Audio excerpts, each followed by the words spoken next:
അടിയുണ്ടായില്ലേ? എന്തു പരിപാടിയാണിത്? ലോക്സഭാ തെരഞ്ഞെടുപ്പിലെ സ്പീക്കർ സ്ഥാനാർത്ഥിത്വവുമായി ബന്ധപ്പെട്ട് എൻ ഡി എയിൽ നല്ല ഗംഭീര അടി പൊട്ടും എന്നതായിരുന്നു പ്രവചനം. ആര് പ്രവചിച്ചു എന്ന് ചോദിച്ചു കഴിഞ്ഞാൽ ഒരുപക്ഷെ നിങ്ങൾ കണ്ടിട്ടുണ്ടാകും.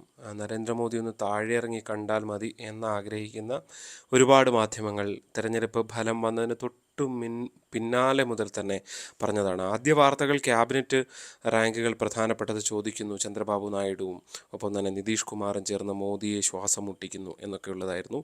ആഭ്യന്തരമന്ത്രി പദം വേണമെന്ന് പറഞ്ഞു.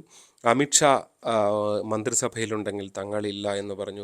ഇതൊക്കെ ഇവിടുത്തെ മാധ്യമങ്ങൾ റിപ്പോർട്ട് ചെയ്ത വാർത്തകളാണ് എന്നുള്ളതാണ് ഇപ്പോൾ ആലോചിക്കുമ്പോൾ കൗതുകം. എന്തായാലും ഓം ബിർള, നിലവിലെ ഡെപ്യൂട്ടി സ്പീക്കറായിരുന്ന ഓം ബിർളയും ഒപ്പം തന്നെ കൊടിക്കുന്നിൽ സുരേഷും സ്പീക്കർ സ്ഥാനത്തേക്ക് നോമിനേഷൻ സമർപ്പിച്ചു കഴിഞ്ഞു. കൊടിക്കുന്നിൽ സുരേഷ് നമ്മുടെ സ്വന്തം M P, Mavelikkara M P. സംസ്ഥാനത്ത് വലിയ തരംഗം ഉണ്ടായപ്പോഴും മാവേലിക്കരയിൽ 10,000 വോട്ടിന് മാത്രം വിജയിച്ച കൊടിക്കുന്നിൽ സുരേഷും നോമിനേഷൻ സമർപ്പിച്ചു. കൊടിക്കുന്നിലിൻ്റെ നോമിനേഷൻ അങ്ങനെ വലിയ നേതൃബാഹുല്യമൊന്നും ഉണ്ടായിരുന്നില്ല. നമ്മുടെ സംസ്ഥാനത്തെ കുറച്ച് എം പിമാർ, പ്രേമേന്ദ്രനും ഒപ്പം തന്നെ ആൻ്റണിയും രാഘവനും ഒപ്പം തന്നെ അങ്ങനെയുള്ള എ രാജയെ പോലുള്ളവരൊക്കെ ഉൾപ്പെടുന്നതായിരുന്നു അത്. എന്തായാലും ഇപ്പുറത്ത് എന്തുകൊണ്ട് ജെ ഡി യുവും ഒപ്പം തന്നെ ടി ഡി പിയും പ്രശ്നങ്ങൾ ഉണ്ടാക്കിയില്ല എന്നുള്ളതാണ് നമ്മൾ ഈ വീഡിയോയിൽ ചർച്ച ചെയ്യുന്നത്. എന്താണ് അവർക്ക് ബി ജെ പിയുമായി ഉണ്ടായിരിക്കുന്ന രഹസ്യധാരണ, ഇത് പരിശോധിക്കുകയാണ്. അപ്പോൾ ചാനൽ സബ്സ്ക്രൈബ് ചെയ്യാത്ത സുഹൃത്തുക്കളുണ്ടെങ്കിൽ ദയവായി സബ്സ്ക്രൈബ് ചെയ്യാൻ ആദ്യം തന്നെ അഭ്യർത്ഥിക്കുകയാണ്. വീഡിയോ ഇഷ്ടപ്പെട്ടാൽ ലൈക്ക് ചെയ്യണം, മറ്റു സുഹൃത്തുക്കൾക്ക് അയച്ചു കൊടുക്കണം. നോട്ടിഫിക്കേഷൻ ബട്ടൺ ഓൺ ചെയ്തിട്ടാൽ മാത്രമേ വീഡിയോകൾ അപ്ലോഡ് ചെയ്യുമ്പോൾ നിങ്ങൾക്ക് വിവരം ലഭിക്കുകയുള്ളൂ. ഒപ്പം തന്നെ ഈ വിഷയത്തിൽ നിങ്ങളുടെ അഭിപ്രായം എന്ത് എന്നുള്ളത് കമൻറ്റുകളായി രേഖപ്പെടുത്താൻ കൂടി ശ്രമിക്കുക. അപ്പോൾ പറഞ്ഞു വരുന്നത്, ടി ഡി പിയും ഒന്നും പ്രശ്നമുണ്ടാക്കിയില്ല മോഡിക്കെതിരെ എന്നുള്ളതാണ്. സ്പീക്കർ സ്ഥാനത്തിൽ ടി ഡി പി കടുത്ത നിലപാടെടുത്തു നിൽക്കുന്നു എന്നുള്ളതാണ്. എന്തായാലും ഇന്ന് ഈ വാർത്ത റിപ്പോർട്ട് ചെയ്ത്, അതായത് ഇതിൽ ഓം ബിർള തന്നെ സ്പീക്കർ സ്ഥാനത്തേക്ക് നോമിനേഷൻ കൊടുക്കുന്നു എന്ന് വാർത്ത റിപ്പോർട്ട് ചെയ്ത മാധ്യമപ്രവർത്തകർക്ക് പലർക്കും പഴയൊരു ആവേശം കണ്ടില്ല എന്നുള്ളതും വളരെ കൗതുകകരമായി തോന്നി. പ്രത്യേകിച്ച് മലയാളം റിപ്പോർട്ടർമാരിൽ പലർക്കും വലിയ ആവേശമൊന്നും ഉണ്ടായിരുന്നില്ല. അവർ പ്രതീക്ഷിച്ചിരുന്നത് തീർച്ചയായും ഒരു അടി തന്നെയാണ്. യഥാർത്ഥത്തിൽ ഈ മാധ്യമങ്ങൾ ഒരു വ്യാജ പ്രചരണം നടത്തുന്നു എന്ന് തോന്നിപ്പിക്കുന്ന തരത്തിലാണ് ഈ ഒരു യഥാർത്ഥത്തിൽ നേരത്തെ നടന്ന സംഭവം ഇപ്പോൾ ഉള്ളത് കാര്യങ്ങൾ കൂടി ആലോചിക്കുമ്പോൾ പ്രതീക്ഷിക്കേണ്ടത്. ഇവിടെ ഇരുന്ന് വാർത്ത കാണുന്ന ഓരോരുത്തരും ചിന്തിക്കുന്നത് ശരിയായിരിക്കും, ഒരടി ഉണ്ടായേക്കാം എന്നൊക്കെയുള്ളത്. അടി എപ്പോൾ വേണേൽ ഏത് മുന്നണിയിൽ വേണേൽ ഉണ്ടാകാം. അത് എൻ ഡി എയിലുണ്ടാകാം, ഇന്ത്യ മുന്നണിയിലും ഉണ്ടാകാം. അതിപ്പോൾ അധികാരത്തിന് വേണ്ടി അധികാരമുള്ളത് എൻ ഡി എക്ക് ആയതുകൊണ്ട് എൻ ഡി എയിൽ ഉണ്ടാകാനുള്ള സാധ്യത കൂടുതലാണ് എന്നും പറയാം. അതുകൊണ്ട് നാളെ ജെ ഡി യുവോ അല്ലെങ്കിൽ ടി ഡി പി ഒന്നും പ്രശ്നമുണ്ടാക്കില്ല എന്ന് നമുക്ക് കരുതാൻ വയ്യ. അതുകൊണ്ട് തന്നെ അത് ഉണ്ടായേക്കാം. പക്ഷേ ഈ ഓരോ വാർത്തകളിൽ വളരെ കൃത്യതയോടെ വാർത്ത പറയുമ്പോൾ, ഇപ്പോൾ സ്പീക്കർ സ്ഥാനത്തേക്ക് ടി ഡി പിക്ക് വേണം എന്ന കടുത്ത നിലപാടിലാണ് എന്ന് പറയുന്നു.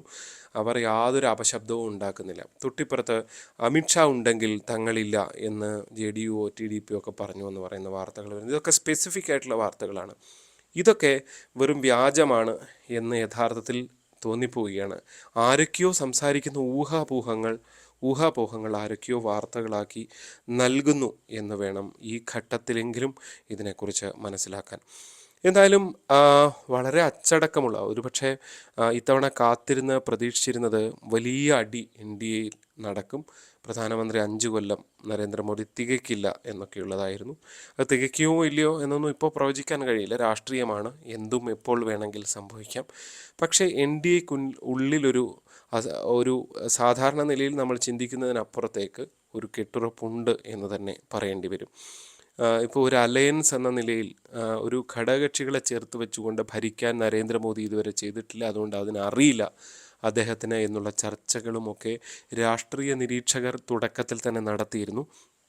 പക്ഷേ ഇതുവരെ ഈ മന്ത്രിസഭയുടെ വകുപ്പുകളുടെ വിഭജനം, ഒപ്പം തന്നെ സ്പീക്കർ സ്ഥാനത്തേക്കുള്ള തെരഞ്ഞെടുപ്പ്, ഇത് കാണുമ്പോൾ മനസ്സിലാകുക, ഇതുവരെയുള്ള കാര്യങ്ങളിൽ മനസ്സിലാകുക, അതും വഴങ്ങും അമിത്ഷായ്ക്കും നരേന്ദ്രമോദിക്കും എന്ന് തന്നെ വേണം മനസ്സിലാക്കാൻ. പ്രത്യേകിച്ച് ഇപ്പുറത്ത് ഇന്ത്യ മുന്നണി വലിയ പ്രതീക്ഷയിലാണ്. ഒരുപാട് അഴിമതി ആരോപണങ്ങളൊക്കെ കൊണ്ടുവന്ന് ഈ സർക്കാരിനെ ഇടയ്ക്ക് വെച്ച് താഴെ ഇറക്കി ഒരു തെരഞ്ഞെടുപ്പിലേക്ക് മത്സരിച്ച് വിജയിപ്പിക്കുക എന്നൊക്കെ ആണ് അവർ ആഗ്രഹിക്കുന്നത്. അതുകൊണ്ട് തന്നെ സത്യപ്രതിജ്ഞ നടക്കുന്നതിന് മുൻപ് തന്നെ, അതായത് പാർലമെൻറ്റ് അംഗങ്ങളുടെ സത്യപ്രതിജ്ഞ നടക്കുന്നതിന് മുൻപ് തന്നെ അവർ വളരെ ശക്തമായി രംഗത്ത് വരുന്നു. ഭരണഘടനയൊക്കെ ഉയർത്തിപ്പിടിക്കുന്നു. നരേന്ദ്രമോദി അതിന് ഇന്ദിരാഗാന്ധിയെ തന്നെ ചൂണ്ടിക്കാണിച്ചുകൊണ്ട് ഭരണഘടനയിൽ അതിശക്തമായ മറുപടിയും മറ്റും നൽകുന്നുണ്ട്.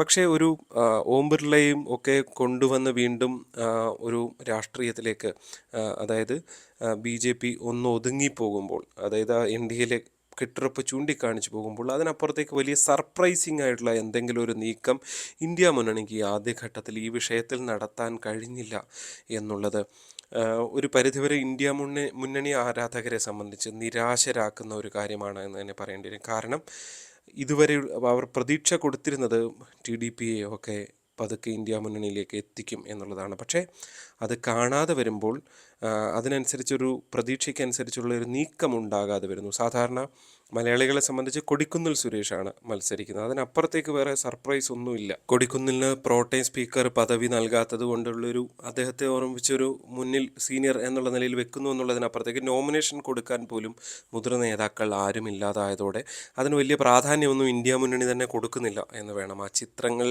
കാണുമ്പോൾ മനസ്സിലാക്കാൻ. എന്തായാലും ഒരു വിചിത്രമായ വാദം കൂടി ഇന്ത്യ മുന്നണി മുന്നോട്ട് വെച്ചത്, തങ്ങൾക്ക് ഡെപ്യൂട്ടി സ്പീക്കർ സ്ഥാനം നൽകിയാൽ അപ്പുറത്ത് ഈ സ്പീക്കർ സ്ഥാനത്തേക്ക് തങ്ങൾ മത്സരിക്കില്ല എന്നുള്ളതാണ്. എന്തിനാണ് ഇത്രയധികം അംഗങ്ങളുടെ പിന്തുണയുള്ള NDA, അതായത് കേവല ഭൂരിപക്ഷത്തിന് അപ്പുറത്ത് പിന്തുണയുള്ള NDA മുന്നണി അങ്ങനെ ഒരു ത്യാഗം ചെയ്യുന്നത് എന്ന് മാത്രം മനസ്സിലാകുന്നില്ല. എന്തായാലും ഇത്തരം വിചിത്രവാദങ്ങളൊക്കെ ഉന്നയിച്ചുകൊണ്ടാണ് ഇന്ത്യ മുന്നണി ഈ ഒരു തുടക്കം അതിഗംഭീരമാകും എന്ന് പ്രതീക്ഷിക്കുമ്പോൾ NDAയിൽ അതിഭീകര പൊട്ടിത്തെറി ഉണ്ടാകും എന്ന് പ്രവചിക്കുന്ന മാധ്യമങ്ങൾക്കാകെ ഒരു നിരാശയുണ്ടാകുന്ന നടപടിയാണ്. ഇനി ഈ സ്പീക്കർ തെരഞ്ഞെടുപ്പിൽ എത്ര അംഗങ്ങളെ വോട്ട് ചെയ്യും, അത് ഇന്ത്യ മുന്നണിക്കും NDAയ്ക്കും എന്നുള്ളത് കൗതുകകരമാണ്. അവിടെ ഇന്ത്യ മുന്നണി തങ്ങളുടെ ശക്തി കാട്ടാനുള്ള ഒരു അവസരമായി മത്സരം കാണുന്നു എന്നൊക്കെയാണ് പലരും റിപ്പോർട്ട് ചെയ്യുന്നത്. ശരിയാണത്.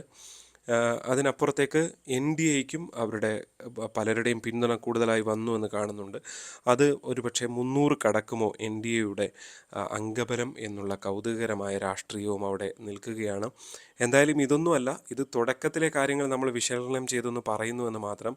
ഇനിയുള്ളത് കാണാൻ പോകുന്നത് വളരെ നിർണായകമായ പല ബില്ലുകളിന്മേലുള്ള ചർച്ചയും കാര്യങ്ങളുമാണ്. ഒരു കാര്യം ഉറപ്പാണ്, ഇപ്പുറത്ത് TDP ഒപ്പം തന്നെ JDU അവരുമായിട്ട് കൃത്യമായ ധാരണ NDAയ്ക്കുണ്ടാകും. അത് ആ സംസ്ഥാനങ്ങൾക്ക് കൃത്യമായ ധനസഹായം ചെയ്യുന്നത് അടക്കമുള്ള കാര്യത്തിലായിരിക്കുമെന്ന കാര്യത്തിൽ സംശയമില്ല. അതുകൊണ്ട് ഈ NDA സർക്കാർ കൊണ്ട് യഥാർത്ഥത്തിൽ ആന്ധ്രയും ഒപ്പം തന്നെ ബീഹാറും കുറച്ചുകൂടി കാര്യമായി വളരും. അവിടേക്ക് കാര്യമായി ഫണ്ടുകൾ ഒഴുകും എന്ന് തന്നെ പ്രതീക്ഷിക്കേണ്ടി വരും.